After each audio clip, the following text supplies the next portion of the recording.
हरे कृष्णा कृष्णा कृष्णा हरे हरे, हरे राम राम राम हरे हरे।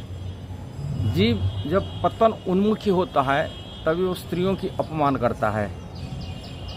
ये इतिहास भी प्रमाण है, आप प्रैक्टिकल वर्तमान समय भी देख सकते हैं, और शास्त्र की ये बात है, ये हमारी बात नहीं। ब्रह्मवैवर्त पुराण के प्रथम अध्याय में शुरू में यही चीज वर्णन किया गया।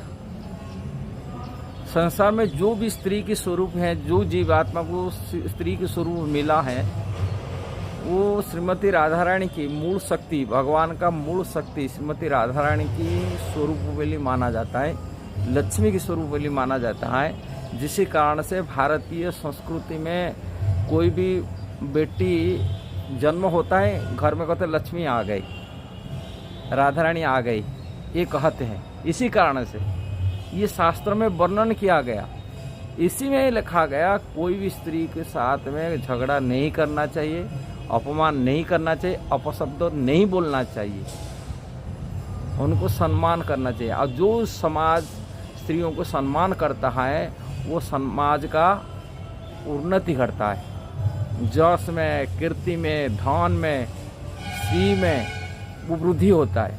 और जो समाज की जो भी व्यक्ति स्त्री को अपमान करता है वो उसका पतन उन्मुखी हो जाता है। ये देखा जाता है शास्त्र में। इसका उदाहरण नहुष महाराज जी कथा आता है महाभारत में। नहुष महाराज भले ही ये धरती पर इतना आदर्श राजा थे, उनको बिना जैसे 100 यज्ञ करने से उनको इंद्र पद मिलता है, वो बिना 100 यज्ञ में इंद्र की पदवी मिला, कारण इतना धार्मिक परायण राजा थे। कार्य करने के नाते नहुष महाराज को चुना गया। जब इंद्र की पदवी खाली पड़ गया था कुछ समय के लिए, उनको कौन व्यक्ति होगा जो इंद्र पद संभालेगा, तभी सप्तर्षि चुने थे, नहुष महाराज को चुने थे, ये राजा बनेंगे जो धरती पर होंगे।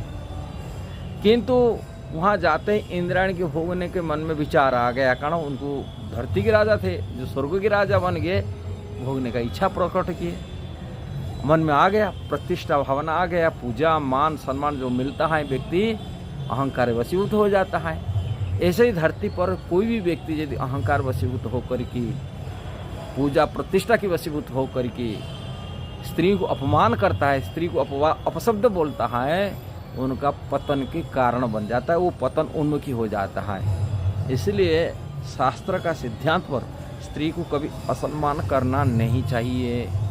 पुण्य भारत में देखा जाता है, इतिहास में अमेरिका देखिए, आप वर्तमान समय देखिए, यदि स्त्रियों की यदि ज़्यादा सम्मान मिलता है, वो मिलता है, वो माने स्त्रियों को कोई बोल नहीं सकता, वो पावर रहता है, स्त्रियों की पावर सबसे ज़्यादा रहता है।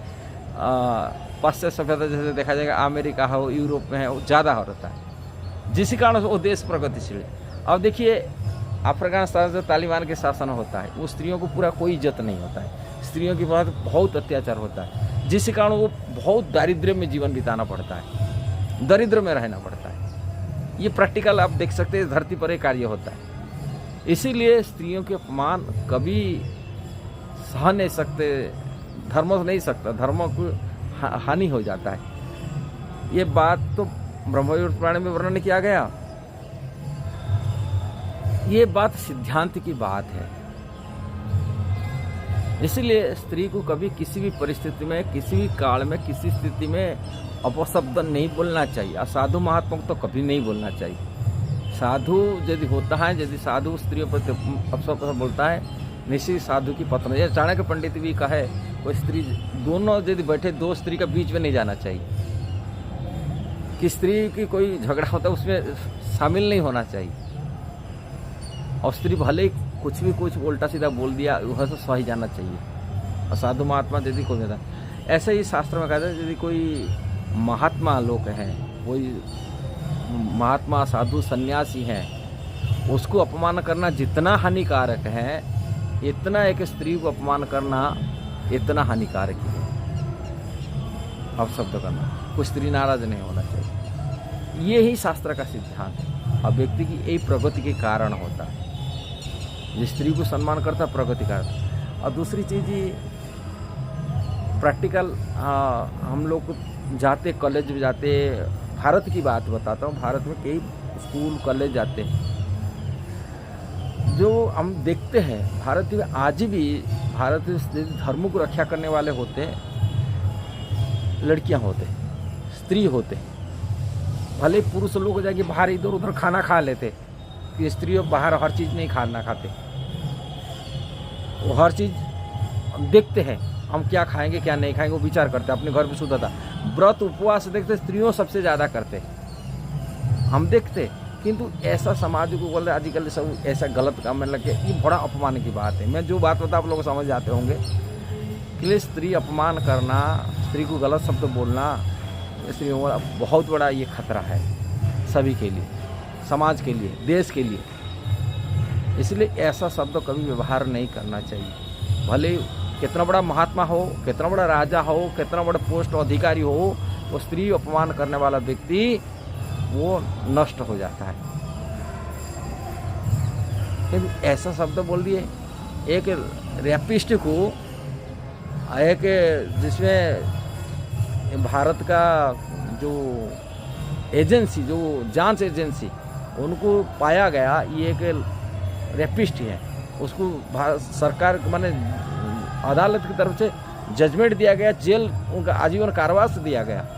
ऐसा व्यक्ति ये बोलता मेरा भगवान है, मैं उसको भगवान मानता हूँ, कोई माने व न माने ये मेरा भगवान है। वो लेकर अपनी यूट्यूब देख सकते हैं कैसा बात कर रहे हैं। अब स्त्रियों की बात बोलता है, ये तो सभी 2-4% अभी हैं स्त्रियां हैं, और सब तो लड़कियां यूथ घर जा रहे, सब गड्ढे में जा रहे हैं। ऐसा कैसा शब्द बोल दिया? 2-4% भारतीय स्त्री पढ़ने वाला बच्चे, लड़कियां सही हैं और सब गलत रास्ते में चले गए। कभी यूथ पिचिंग किए, कभी कॉलेज गए, कोई स्टूडेंट देखे क्या बच्चे कितना स्टूडेंट सही है गलत है, कितना यदि 2-4% कोई स्त्री यदि गलत रास्ता काम करते होंगे, भारत में ऐसा स्त्री, ऐसा लड़कियां नहीं मिलते। ऐसा असभ्य बात नहीं बोलना चाहिए। प्रचार करो, देखो क्या है, कैसा बच्चे रहते हैं, किस प्रकार संस्कार में रहते हैं, और संस्कार को देखो। ऐसे ही गलत सिर्फ ऐसे अपशब्द बोल दिया, बहुत बड़ा खराब बात है। कभी कॉलेज हम जाते हैं, हम जानते हैं, कॉलेज जाते, यूथ जाते, बच्चों को प्रचार करते हैं, देखते हैं समाज में कैसे स्थिति में रहते हैं। कुछ भी यदि खराब होगा तो उनको सारी स्त्रियों के नाम बदनामी कर दिए, सारी लड़कियों का नाम बदनामी कर दिए। ये भारत हिंदुस्तान है, ये अमेरिका यूरोप जैसा नहीं है, पाश्चात्य सभ्यता नहीं है। भारतीय संस्कृति बहुत उन्नत संस्कृति है। भारतीय स्त्रियां बहुत उन्नत कोटि होते, ये समझना चाहिए। यदि ये वीडियो सही लगा जरूर उसको शेयर करना, सब्सक्राइब करना, लाइक कमेंट देना। हरे कृष्णा।